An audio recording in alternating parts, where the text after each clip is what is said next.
We are celebrating this afternoon the passage of the legislation to award President Shimon Peres of the State of Israel with the Congressional Gold Medal, to send a very strong message to the world that the Congress stands shoulder to shoulder with the State of Israel, and the Congressional Gold Medal to President Peres was an affirmation of that relationship, both past, present, and future. With all of you here today, I guess the letters LBJ mean let's be Jewish. So thank you all for making that come true.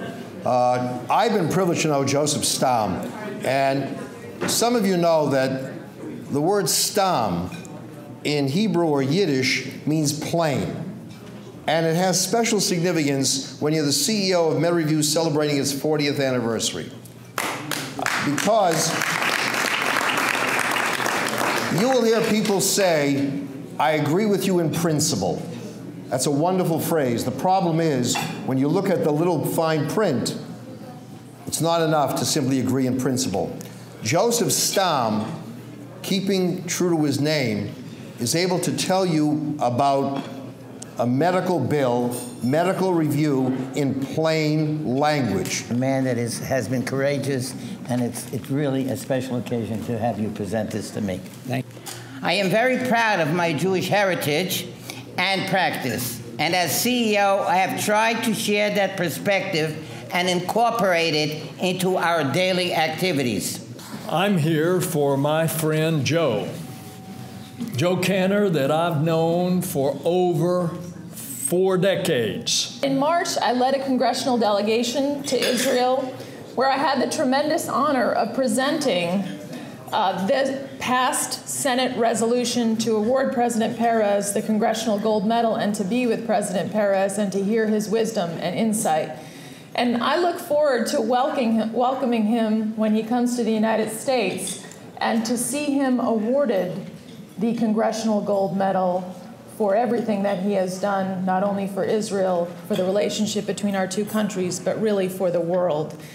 And I want to thank Ezra Friedlander and the Friedlander Group for everything you have done to help promote the legislation, to bring it to the point where it is today, and we know that our colleagues in the House will do the right thing. My mother, Irene Weiss, who's here with us today, is from a Hungarian-speaking part of the Carpathian Ukraine. She is also a survivor of Auschwitz.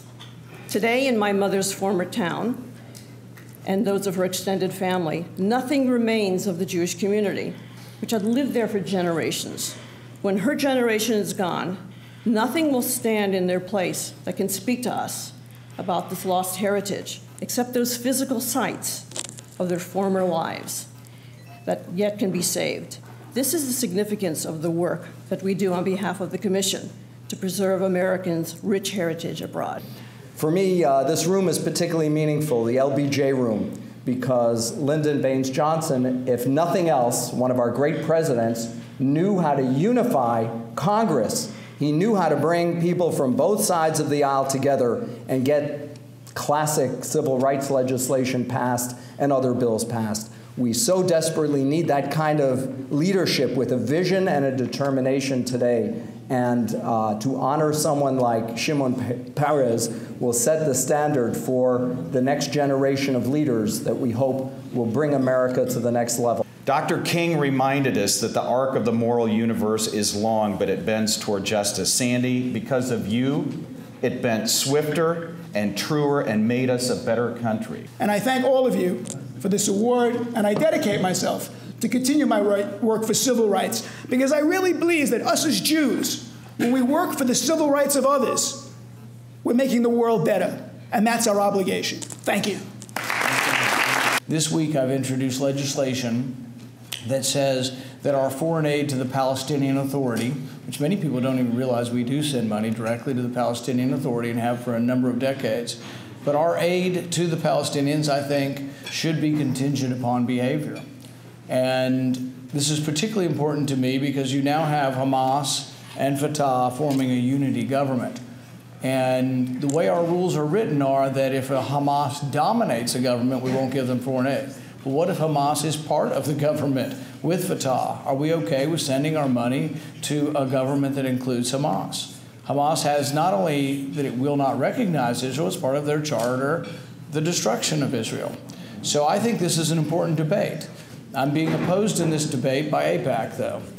So, and I don't discount AIPAC's motives or say AIPAC's not for Israel and not for American Israeli response. But there is a debate, and it's an honest debate. When I last saw Shimon Peres a few months ago in Israel, I said to him that meeting with him was like meeting with history. It's like meeting Nelson Mandela. There are very few people that you can say that about. Dreaming is only being pragmatic. Words that drew criticism from some and laughter from others. But he's right, of course. It's difficult to understand how someone who has witnessed such unspeakable horrors in his life can still place such faith in dreams. But it's due in part to his optimism and idealism and his willingness to serve on behalf of those dreams that Israel exists today. One of the senators who's helped with the authorization of the Iron Dome, which we all know how the Iron Dome protects Israel and its cities. So without ado and further, Senator Wicker. Once the election is over, Israelis pull together because they know it's important for the future of their country. We need more of that in the United States Senate. When Ezra called me and asked who would be a great co-chair to pass legislation honoring Shimon Peres with the Congressional Gold Medal, I didn't have to think very long at all before I volunteered Congressman Kennedy. I do want to recognize Ezra as well for your relentless support of this initiative. 535 members of Congress is never exactly an easy thing. You do it with aplomb and dedication. And the chairman was on a trip to Israel and then to the Palestinian Authority and met with Mohammed Abbas. He didn't address him as Chairman Abbas. I think you introduced him as Dr. Abbas. And when the rest of the crowd and the rest of the political group that was there, the political junket, looked at him, he said, well, you're Dr. Abbas because you earned your doctorate in Holocaust denial. That's the way that he started the meeting between the senators and the congresspeople and Mohammed Abbas. He just wanted to make very clear that if you have a doctrine, you should be known for that doctrine and then try to earn your place in the world, not be given the benefit of the doubt that you're a peacemaker without rescinding some of your previous poor deeds. So without getting too deep into it, I give you again Chairman Ed Royce from the House Foreign Affairs Committee. He had done a radio broadcast on Iranian-owned radio station in which he denied the existence of the Holocaust. And I did have with me the photographs my father took as a forward observer when Dachau was liberated, and I pulled those photographs out, and I did ask him whether or not he believed that the Holocaust, if he wanted to assert that the Holocaust did not occur. It's only in America that you can have a American Jewish Month celebration. And we're trying to do the same things in Europe also. Unfortunately, it's very, very difficult in these days. First, to all of you that are involved, Yasher Koach for your effective participation in our country that has brought about not just a better life for the Jewish community, but a real appreciation for the importance of the American-Israel relation. You'll notice that I'm neither Jewish nor American. I'm in fact a Qatari and a Muslim. So my appointment as international chairman and being among such distinguished people here today is a significant privilege for me.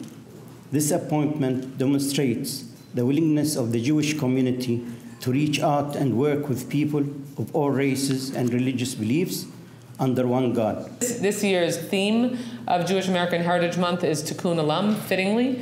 That is something that all of us as Jews are raised to believe in as a core value, making the world a better place, repairing the world, making sure that because we are fortunate that we make an effort at giving back to those who are less fortunate. And Ezra Friedlander, who has pulled this event together each year faithfully, which we so appreciate, has made sure to highlight and honor significant individuals who represent and embody the spirit of the theme. I will now proceed with the solemn high point of this ceremony in front and in the presence of each one of you, and pronounce the official statement which, in the name of the President of France, will Joseph Cantor induct you in the Order of the Légion d'honneur.